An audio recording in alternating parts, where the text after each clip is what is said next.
फारूक साहब आज की डेट का बताएं। आज की डेट में उनके जो बेटे हैं वो चीफ मिनिस्टर हैं, उनके 50 एमएलए हैं। कर्नाटका ने, वेस्ट बंगाल ने, तमिलनाडु ने वक्फ के अगेंस्ट रेजोल्यूशन लाने का डिसाइड किया। तमिलनाडु ने ऑलरेडी लाया। हमारे चीफ मिनिस्टर क्या कर रहे थे?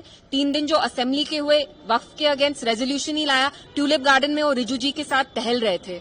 तो ये क्या इनकी ऑलरेडी एक अंडरस्टैंडिंग है बीजेपी के साथ कि हम वक्फ के बारे में यहां बात नहीं करेंगे, इसके अगेंस्ट कोई रेजोल्यूशन नहीं लाएंगे? तो फारूक साहब शुड टेल अस कि उनकी पार्टी ने वक्फ जो बिल आया है उसके अगेंस्ट रेजोल्यूशन क्यों नहीं लाया असेंबली में?